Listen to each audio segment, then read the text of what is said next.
So actually cell membrane is a bilipid layer, लेकिन सिर्फ lipid नहीं है। जैसे हमने आरबीसी को एक्सप्लोर किया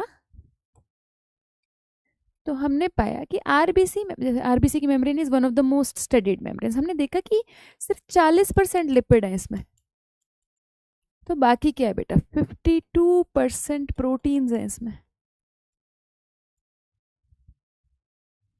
proteins are a big big part of lipid layer, ठीक है, सॉरी सेल मेम्ब्रेन। तो जैसे यहाँ पे ऐसे से करके बायोलिपिड लेयर है, बीच बीच में ऐसे प्रोटीन्स पड़े होते हैं, प्रोटीन्स पड़े होते हैं। फिर बायोलिपिड लेयर है,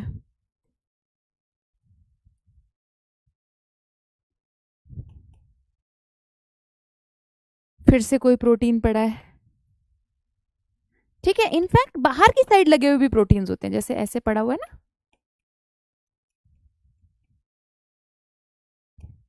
साइड साइड में भी पड़े हुए प्रोटीन्स होते हैं। जैसे यहाँ पे कोई प्रोटीन्स पड़ा हुआ है, कोई इधर प्रोटीन पड़ा हुआ है, ऐसे। तो बेसिकली अब तुम कहोगे मैम इसका प्रोटीन का फायदा क्या है, बायोलिपिड लेयर तो चलो ठीक है, एक कवर है, कवर है, अंदर की चीज़ अंदर रहे, बाहर की चीज़ बाहर रहे, उसके लिए कवर है, ठीक है। प्रोटीन क्या कर रहे हैं बीच में, बेटा प्रोटीन बहुत इंपॉर्टेंट काम करते हैं। मैं तुम्हें बताऊंगी प्रोटीन क्या क्या काम करते हैं। पहले तुम ये जानो प्रोटीन दो प्रकार के हैं, एक जो पूरी तरीके से अंदर धसे हुए हैं, बायोलिपिड लेयर के अंदर पूरे धसे हुए हैं, इसको इंटीग्रल प्रोटीन बोलते हैं। इनको निकालना मुश्किल है सेल मेम्ब्रेन से। और जो थोड़े साइड साइड में लगे हुए हैं इनको हम बोलते हैं पेरिफेरल प्रोटीन।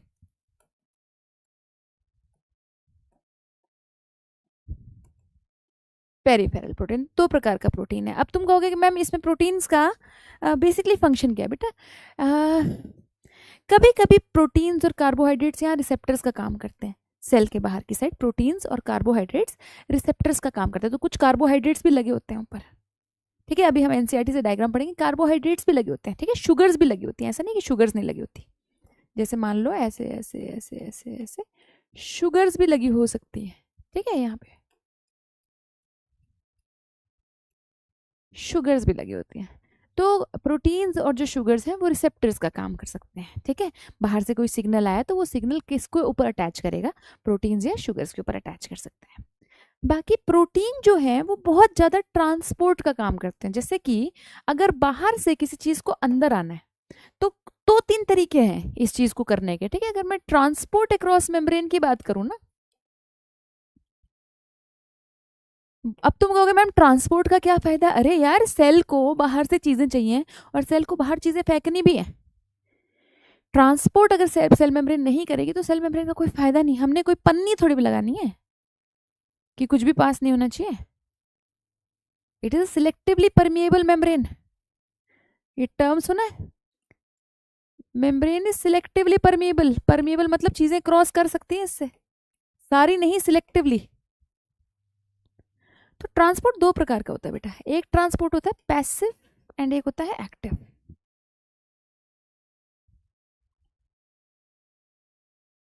जब आपको मान लो ये सेल है, कोई चीज ज्यादा कॉन्सेंट्रेशन से कम कॉन्सेंट्रेशन में डालनी है, मान लो किस चीज की हाई कॉन्सेंट्रेशन है यहाँ पे और यहाँ पे मान लो लो कॉन्सेंट्रेशन है, तो आपको पता है कोई भी चीज जहाँ कहीं पे हाई कॉन्सेंट्रेशन होगी तो वहां से लो कॉन्सेंट्रेशन में कोई चीज भागती जाती है, तो आपको एनर्जी लगाने की जरूरत नहीं है, अपने आप बहती है। तो जब अपने आप बहती है आपको एनर्जी नहीं लगाने की जरूरत होती है, इसको पैसिव ट्रांसपोर्ट कहते हैं। पैसिव का मतलब नो एनर्जी यूज्ड, कोई एनर्जी यूज नहीं हो रही। High concentration to low concentration अपने आप भागती है चीज। या इसके लिए एक बहुत अच्छा टर्म है, अलोंग द कॉन्सेंट्रेशन ग्रेडियंट भागती है, along the concentration gradient.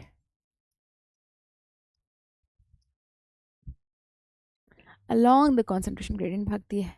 Concentration gradient का मतलब बहुत बच्चे सोचेंगे क्या होता है, इसका मतलब ये बेटा कहीं पे कोई चीज़ ज़्यादा है कोई चीज़ कम है तो उसको कॉन्सेंट्रेशन ग्रेडियंट बोलते हैं, मतलब difference in concentration. Along the concentration gradient का सिंपल सा मीनिंग ये होता है कि भाई ज़्यादा से कम कॉन्सेंट्रेशन की तरफ चीज़ जा रही है, मूव कर रही है, उसके लिए एनर्जी नहीं चाहिए। और ये अगर यहाँ हाई कॉन्सेंट्रेशन होती, यहाँ लो होती, तो अंदर से बाहर भी भागता। जहाँ बस हाई कॉन्सेंट्रेशन है वो डिपेंड करता है, ठीक है। तो एक तो सीधा हो गया, जब पैसिव ट्रांसपोर्ट है कोई दिक्कत नहीं, पैसिव ट्रांसपोर्ट हो सकता है। जैसे गैसेस, गैसेस जैसे आपको पता है सेल को ऑक्सीजन चाहिए, आपको पता है ना सेल को ऑक्सीजन चाहिए ग्लूकोज तोड़ने के लिए। यहाँ पे ग्लूकोज ब्रेक डाउन हो रहा है साइटोप्लाज्म के अंदर, glucose is getting break down to make ATP, getting broken down. तो यहां से ऑक्सीजन बहुत इजीली ऐसे करके बीच से आ सकती है। दिस इज पैसिव ट्रांसपोर्ट, इसको सिंपल डिफ्यूजन भी कहते हैं। अगर नॉर्मल बीच बीच में से आ गया तो पैसिव ट्रांसपोर्ट, एक होता है simple diffusion.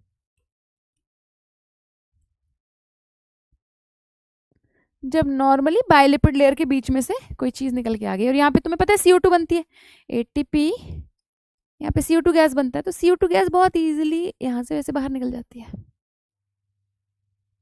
Because gas molecules जो होते हैं वो बहुत छोटे होते हैं साइज में, they very small. Also gas molecules को लिपिड से कोई दिक्कत नहीं है, लिपिड को गैस मॉलिक्यूल से कोई दिक्कत नहीं है, नॉन पोलर हैं बेसिकली, नॉन पोलर, क्योंकि लिपिड्स को पोलर मॉलिक्यूल से, चार्ज पार्टिकल से दिक्कत है, ऐसे समझ रहे हो, चार्ज पार्टिकल से तो खासकर दिक्कत है, पोलर मॉलिक्यूल से दिक्कत है। जो न्यूट्रल नॉन पोलर छोटे छोटे चीजें हैं वो इजीली निकल जाते हैं, जैसे गैसेस सिंपल डिफ्यूजन से इजीली निकल जाते हैं। ठीक है, अब कुछ चीजें हैं जो, जैसे आपको पता है मान लो कोई आयन है, मान लो सोडियम आयन है, तो आपको पता है सेल के बाहर बहुत ज्यादा हाई सोडियम होता है और सेल के अंदर बहुत लो सोडियम होता है। तो सोडियम यहां से यहां कैसे क्रॉस करेगा, क्योंकि sodium is a charged particle, तो वो डायरेक्टली ऐसे मूव नहीं कर सकता। तो इसके लिए क्या होता है, यहाँ पे एक प्रोटीन लगे होते हैं ऐसे, जिन प्रोटीन के बीच में से रास्ता होता है सोडियम को निकालने का, ऐसे प्रोटीन को बोलते हैं sodium channel. Sodium easily high concentration से लो कॉन्सेंट्रेशन में मूव कर सकता है, लेकिन ये चैनल्स हमेशा ओपन नहीं होती बेटे, क्योंकि देयर इज अ रीजन कि बहुत ज़्यादा सोडियम है बाहर, अंदर आना उसके लिए मुश्किल होता है। तो हर सेल में अलग अलग लेवल की सोडियम चैनल्स होती हैं और ये हमेशा ओपन भी नहीं होती, तो जरूरत पड़ने पे सेल इनको ओपन करता है। बट प्रोटीन के अंदर से, एक प्रोटीन के अंदर से आना सोडियम के लिए ज़्यादा आसान है एज कंपेयर टू ऐसे बायोलिपिड लेयर के बीच में से आना, क्योंकि बायोलिपिड लेयर पसंद नहीं करती सोडियम को, bilipid layer hates polar and charged particles. हालांकि वाटर फिर भी निकल जाता है, देखो water is a polar molecule but water फिर भी निकल जाता है, ऑस्मोसिस बोलते हैं इसको जब वाटर बीच में से निकलता है ना। So simple diffusion of water is called osmosis, water फिर भी निकल जाता है। सिंपल डिफ्यूजन किस किस का होता है, गैसेस का होता है, वाटर का होता है, वाटर के सिंपल डिफ्यूजन को ऑस्मोसिस बोलते हैं।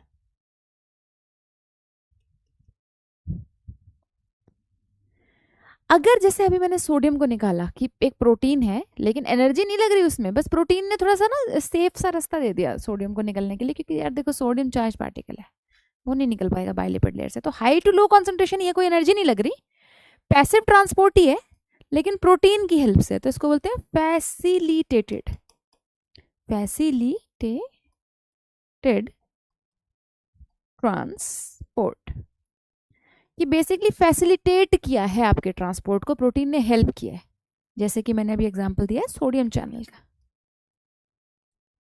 Example sodium channel. ये दोनों ही पैसिव ट्रांसपोर्ट का पार्ट है। अब कभी कभी सेल को कोई चीज, मान लो यहाँ पे कोई चीज हाई कॉन्सेंट्रेशन है, यहाँ लो है, कभी कभी सेल को लो टू हाई भी फेंकनी पड़ती है। It's a difficult task, it's a difficult task because आपको अगर कम से ज़्यादा फेंकनी पड़ेगी तो आपको एनर्जी लगानी पड़ेगी, उसको एक्टिव ट्रांसपोर्ट कहते हैं, यूजेस एटीपी। कभी कभी सेल को ऐसा करना पड़ता है, जैसे कि एक बहुत प्यारा एग्जांपल है, सेल के पास, अच्छा ये भी सेल के पास देयर आर सर्टेन प्रोटीन्स होते, ये भी प्रोटीन ही है, देयर आर सर्टेन प्रोटीन्स, ठीक है। वो क्या करते हैं, तुम्हें पता है हाई सोडियम होता है यहाँ पे एंड यहाँ पे लो सोडियम होता है, तुम्हें पता है, मैंने बताया था। ऑल्सो सेल के अंदर, ये नीट का क्वेश्चन है, हाईएस्ट कॉन्सेंट्रेशन अगर किसी आयन की सेल के अंदर जो होती है वो पोटेशियम की होती है, हाई के पॉजिटिव, और यहाँ पे लो होता है, लो के पॉजिटिव होता है। इसका एक रीजन है क्योंकि एक पंप चलता है यहाँ पे, पंप कुछ नहीं होता बेटा, pump is a protein only, pump is a protein only जो कि एटीपी यूज करके अगेंस्ट द कॉन्सेंट्रेशन ग्रेडियंट चीजें फेंक रहा है। जैसे मैं तुम्हें बताती हूँ, ये पंप क्या करता है, एक एटीपी यूज करके ये, let's have a good shade,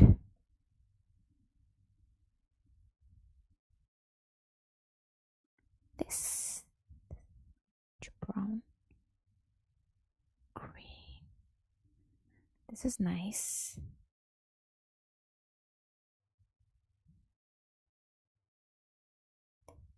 okay.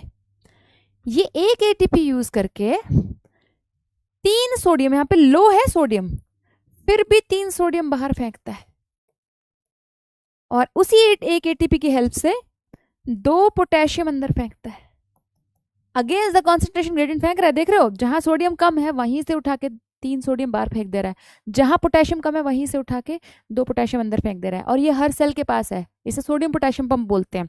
ये बहुत बड़ा नीट का क्वेश्चन भी है क्योंकि ये it is not just from this chapter, ये बहुत तुम्हारा नर्वस सिस्टम वाला जो चैप्टर है उसमें भी आता है।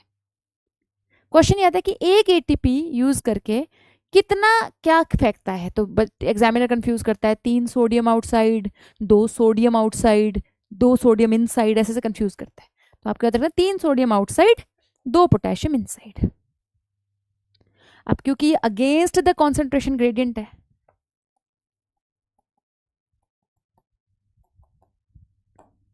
एटीपी यूज कर रहा है,